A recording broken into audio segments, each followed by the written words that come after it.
Hello दोस्तों, मैं doctor pharmacist CN गजबीर स्वागत करता हूं मेरे इस चैनल CN मेडिसिन इन्फो में। आज के वीडियो में हम बात करेंगे किस प्रकार आप MP में यह कोर्स फ्री में कर सकते हो। साथ ही इसमें कुछ इम्पोर्टेंट पॉइंट्स कवर करूंगा। आज का यह वीडियो बहुत ही ज़्यादा इम्पोर्टेंट होने वाला है। ऐसा वीडियो आपको YouTube पर कहीं नहीं मिलेगा। वीडियो को आप पूरा अंत तक देखिए, ठीक है दोस्तों। एक्सरे टेक्नोलॉजी मुख्य तौर पर पैरामेडिकल कोर्स में से एक है। जो छात्र हेल्थ केयर सेक्टर में अपना करियर बनाना चाहते हैं, इच्छा रखते हैं, वह यह कोर्स कर सकते हैं। एक्सरे टेक्नोलॉजी में डिप्लोमा कोर्स 2 साल की अवधि का कोर्स है, जिसके लिए उम्मीदवारों का साइंस स्ट्रीम का पढ़ा हुआ होना आवश्यक है, ठीक है दोस्तों। इस कोर्स में उम्मीदवारों को radiography, electrocardiography, haematology, human anatomy और फिजियोलॉजी के साथ डायग्नोस्टिक टेक्निक पढ़ाया जाता है, ठीक है दोस्तों। एक्सरे क्या होता है दोस्तों, आपने देखे होंगे, हड्डी टूट जाती है, हाथ पैर टूट जाते हैं, हड्डियां टूट जाती है, कुछ जख्म हो जाता है, तो उसके लिए क्या है, एक्सरे किया जाता है। तो दोस्तों जो एक्सरे करता है वह दोस्तों पढ़ा लिखा होता है और वह 2 साल का कोर्स करके आया हुआ होता है, जिसे एक्सरे टेक्नोलॉजी या एक्सरे टेक्नीशियन कहा जाता है, ठीक है दोस्तों। अब बात करेंगे दोस्तों, यह जो कोर्स है उसकी एलिजिबिलिटी क्या होती है, योग्यता क्या होती है इस कोर्स की, ठीक है दोस्तों। तो दोस्तों किसी भी मान्यता प्राप्त बोर्ड से साइंस स्ट्रीम से बायोलॉजी विषय के साथ 12वीं पास किया होना चाहिए, ठीक है दोस्तों। 12वीं में कम से कम 50% मार्क्स होना चाहिए। SC ST वर्ग के कैंडिडेट के लिए 12वीं में कम से कम 45% अंक होना अनिवार्य है, ठीक है दोस्तों। इस कोर्स की फीस की बात करेंगे दोस्तों कि इस कोर्स की फीस कितनी होती है, ठीक है दोस्तों। इस कोर्स की फीस अलग अलग स्टेट में और अलग अलग कॉलेज में अलग अलग फीस हो सकती है। इस कोर्स में प्रवेश प्रक्रिया क्या रहेगी, ठीक है दोस्तों। इस कोर्स में जो है प्रवेश प्रक्रिया की बात करेंगे।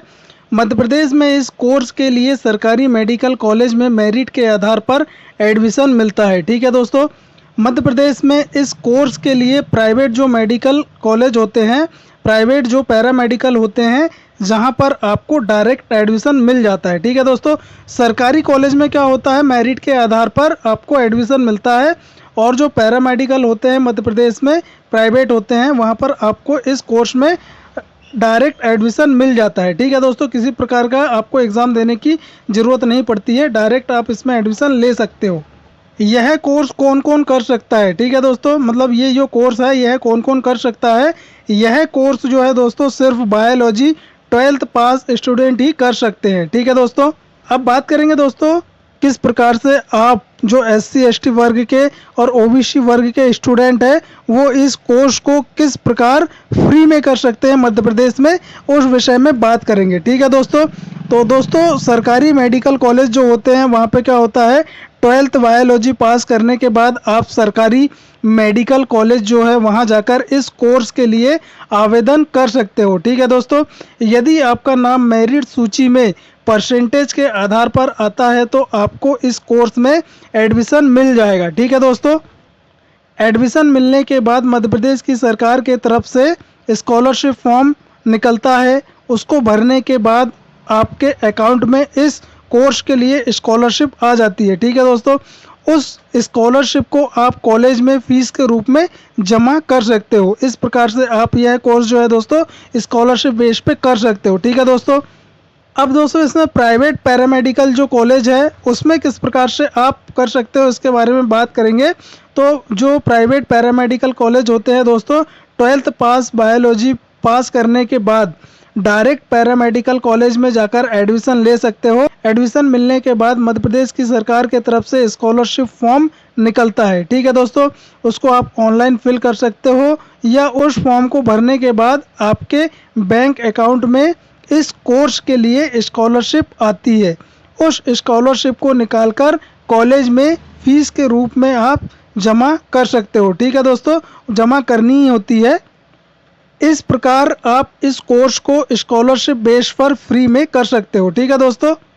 एडमिशन के लिए आवश्यक दस्तावेज की बात करेंगे कि एडमिशन के समय आपको कौन कौन से आवश्यक डॉक्यूमेंट्स लगते हैं। 10वीं 12वीं की मार्कशीट लगेगी, स्कूल छोड़ने का सर्टिफिकेट लगेगा, माइग्रेशन सर्टिफिकेट लगेगा, आधार कार्ड लगेगा और बैंक अकाउंट नंबर लगेगा। ठीक है दोस्तों। अब बात करेंगे दोस्तों इसमें स्कॉलरशिप कितनी आती है SC ST OBC के लिए। ठीक है दोस्तों, इस कोर्स की जितनी फीस होती है दोस्तों उतनी ही उसकी स्कॉलरशिप भी आती है। ठीक है दोस्तों, SC ST OBC के स्टूडेंट के लिए मध्य प्रदेश में इस कोर्स को करने के लिए स्कॉलरशिप आती है। ठीक है दोस्तों, मध्य प्रदेश सरकार जो शासन है, मध्य प्रदेश शासन जो है दोस्तों, इस कोर्स को करने के लिए स्कॉलरशिप प्रोवाइड कराता है। पैरामेडिकल कॉलेज में एडमिशन लेने के बाद आपका स्कॉलरशिप का फॉर्म ऑनलाइन या फिर कॉलेज में ही स्कॉलरशिप वाले सर होते हैं, वही आपका स्कॉलरशिप का फॉर्म फिल करते हैं। ठीक है दोस्तों, और आपसे आपके सारे डॉक्यूमेंट्स लेकर जिले के कलेक्टेड ऑफिस में जमा करते हैं या ऑनलाइन फिल करते हैं। ठीक है दोस्तों, मध्य प्रदेश की सरकार कोर्स को कराने के लिए पैरामेडिकल कॉलेज को प्रत्येक स्टूडेंट को स्कॉलरशिप प्रोवाइड कराती है। ठीक है दोस्तों, उस स्कॉलरशिप पर पैरामेडिकल कॉलेज का अधिकार होता है, मतलब कि आपकी स्कॉलरशिप कॉलेज वाले अपने बैंक अकाउंट में ले लेते हैं या फिर आपके बैंक अकाउंट में स्कॉलरशिप आने के बाद उसे निकालकर कॉलेज में फीस के रूप में आपको देना होता है। ठीक है दोस्तों, इस प्रकार मध्य प्रदेश की सरकार इस कोर्स के लिए स्कॉलरशिप देती है। यह स्कॉलरशिप सिर्फ और सिर्फ SC ST OBC स्टूडेंट के लिए ही आती है। ठीक है दोस्तों, जनरल कैटेगरी के लिए स्कॉलरशिप नहीं आती है, वह फीस देकर यह कोर्स कर सकते हैं। इस प्रकार SC ST OBC student paramedical college में इस कोर्स को स्कॉलरशिप बेस पर कर सकते हैं और अपना कैरियर बना सकते हैं। ठीक है दोस्तों, डबल स्कॉलरशिप या जिसे दोस्तों आवास स्कॉलरशिप कहा जाता है, तो मध्य प्रदेश में इस कोर्स को करने के लिए अलग से स्कॉलरशिप दी जाती है। जी हाँ, एक स्कॉलरशिप आपको पढ़ाई करने के लिए दी जाती है और दूसरी स्कॉलरशिप आपको रहने के लिए दी जाती है। ठीक है दोस्तों, जिसको रूम रेंट या आवास स्कॉलरशिप कहते हैं।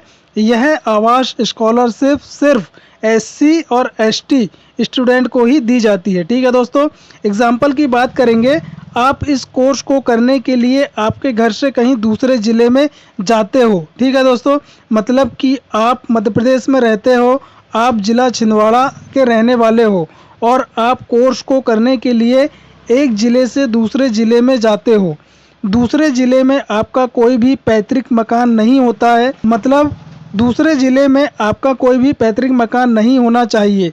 आप दूसरे ज़िले में रूम से रहकर पढ़ाई करते हो। आप जिस रूम में किराए से रहते हो उस रूम मालिक के या फिर मकान मालिक का आधार कार्ड पैन कार्ड होना चाहिए। ठीक है दोस्तों, आप जिस सरकारी मेडिकल कॉलेज में या प्राइवेट पैरामेडिकल कॉलेज में पढ़ाई कर रहे हो वहाँ पर आपको आवास स्कॉलरशिप का फॉर्म मिल जाएगा, या किसी भी फोटोकॉपी की दुकान या फिर कलेक्टेड ऑफिस में आदिम जाति कल्याण विभाग होता है, वहाँ पर भी आपको यह फॉर्म मिल जाएगा। ठीक है दोस्तों, आवास स्कॉलरशिप के डॉक्यूमेंट्स की बात करेंगे दोस्तों कि आवास स्कॉलरशिप डॉक्यूमेंट्स क्या क्या लगते हैं। तो आपका आधार कार्ड, रूम मालिक या मालिक आधार कार्ड होता है, साइन लगती है, 10वीं 12वीं की मार्कशीट, जाति कास्ट सर्टिफिकेट, आय प्रमाण पत्र, मूल निवासी प्रमाण पत्र, कॉलेज की सील साइन, आपका बैंक अकाउंट, एफिडेविट स्टाम्प पर नोटरी किया हुआ अनुबंध। ठीक है दोस्तों, तो ये फोटोकॉपी लगेगी और जो एफिडेविट होता है नोटरी किया हुआ अनुबंध उसकी ओरिजिनल लगेगा। ठीक है दोस्तों, ये सभी डॉक्यूमेंट्स कंप्लीट होने के बाद आप अपने कॉलेज में या फिर डायरेक्ट कलेक्टेड ऑफिस में यह फॉर्म जमा कर सकते हो। ठीक है दोस्तों, उसके बाद कलेक्टेड ऑफिस से वेरिफिकेशन के लिए अधिकारी या ऑफिसर आते हैं आपके रूम पर, रूम चेक करने और आपके मकान मालिक से मिलने के लिए। वह चेक करने आते हैं कि आप रूम रेंट से रह रहे हो या नहीं रह रहे हो। वेरिफिकेशन करने के बाद कुछ सही पाए जाने पर फॉर्म ओके हो जाता है। ठीक है दोस्तों, वेरिफिकेशन करने आने के बाद सब कुछ यदि सही पाया जाता है तो फॉर्म क्या होता है, ओके हो जाता है। वेरिफिकेशन करने से पहले आपको क्या है कॉल करेंगे, उसके बाद ही आपके बताए हुए एड्रेस पर आएंगे। ठीक है दोस्तों, वेरिफिकेशन होने के बाद आपके बैंक अकाउंट में 2,000 रुपये के हिसाब से 12 मंथ की मतलब 24,000 रुपये आवास स्कॉलरशिप आपके अकाउंट में आ जाती है। ठीक है दोस्तों, इस प्रकार से दोस्तों आप कोर्स कर रहे हो, मतलब 2 साल का कोर्स कर रहे हो या फिर 4 साल का कोर्स कर रहे हो, तो 2 साल का यदि आप कोर्स कर रहे हो तो पढ़ाई के लिए और 2 साल आवास की स्कॉलरशिप मिलती है। ठीक है दोस्तों, और यदि आप दोस्तों 4 साल का पैरामेडिकल जो कोर्स है वो कर रहे हो तो 4 साल आपकी पढ़ाई के लिए आपको स्कॉलरशिप आएगी और 4 साल आपको जो है रूम की जो होती है आवास स्कॉलरशिप वो मिलती है। ठीक है दोस्तों, आपको ध्यान रखना है, आप आवास स्कॉलरशिप पर सिर्फ और सिर्फ आपका अधिकार होता है। आपसे यदि कॉलेज वाले कहते हैं कि आवास स्कॉलरशिप दे दो तो आप डायरेक्ट कलेक्टेड ऑफिस में कॉलेज के खिलाफ आवेदन से दे सकते हो। ठीक है दोस्तों, जो आवास की स्कॉलरशिप आती है उसमें आपका हक होता है। ठीक है दोस्तों, पढ़ाई के लिए कोर्स की स्कॉलरशिप आने पर आपको कॉलेज की जितनी भी फीस है उतनी आपको कॉलेज को देनी पड़ेगी। ठीक है दोस्तों, कुछ इंपॉर्टेंट ज़रूरी टिप्स बताऊंगा इसमें आपको दोस्तों। जब आप पैरामेडिकल कॉलेज में एडमिशन लेने जाओ तो आपको पैरामेडिकल कॉलेज में बोलना है मैं यह कोर्स करना चाहता हूं, क्या यह कोर्स स्कॉलरशिप बेस पर हो जाएगा। यदि वो हाँ बोल दे तभी आपको अपने सारे डॉक्यूमेंट्स की फ़ोटोकॉपी उन्हें देना है, ओरिजिनल डॉक्यूमेंट्स नहीं देना है, खासकर 10वीं 12वीं की मार्कशीट। ठीक है दोस्तों, दूसरी टिप्स दोस्तों, एडमिशन लेने के बाद आप किसी और कोर्स को नहीं कर सकते, मतलब कोई अन्य कोर्स नहीं कर सकते हो, क्योंकि इस कोर्स के लिए आपको स्कॉलरशिप दी जा रही है मध्य प्रदेश की शासन की तरफ से। ठीक है दोस्तों, मतलब कि आपका जितने साल का कोर्स होगा दोस्तों उतने साल के लिए आपको मध्य प्रदेश की शासन की तरफ से स्कॉलरशिप प्रोवाइड की जाएगी। ठीक है दोस्तों, आपका यह जो कोर्स है दोस्तों 2 साल का या 4 साल का आप जो पैरामेडिकल कोर्स कर रहे हो उसके लिए मध्य प्रदेश की शासन की तरफ से आपको स्कॉलरशिप दी जाती है। आपका सारा का सारा जो कोर्स है दोस्तों स्कॉलरशिप बेस पर होता है। ठीक है दोस्तों, इस प्रकार आप इस कोर्स को स्कॉलरशिप बेस पर कर सकते हैं। यह संपूर्ण जानकारी थी इस कोर्स के बारे में। ठीक है दोस्तों, उम्मीद करता हूं दोस्तों कि मेरे द्वारा दी गई जानकारी आपको अच्छी लगी होगी, मेरा वीडियो आपको अच्छा लगा होगा। मेरा वीडियो आपको अच्छा लगा तो प्लीज़ आप मेरे वीडियो को लाइक करें, शेयर करें, कमेंट्स करें, और यदि आप मेरे चैनल पर नए हो तो प्लीज़ आप मेरे चैनल को सब्सक्राइब कर बेल आइकन के बटन को प्रेस कर दें, ताकि आने वाले समय में जब भी कोई नया वीडियो अपलोड करूँ तो उसका नोटिफिकेशन सबसे पहले आपको प्राप्त हो। थैंक यू दोस्तों।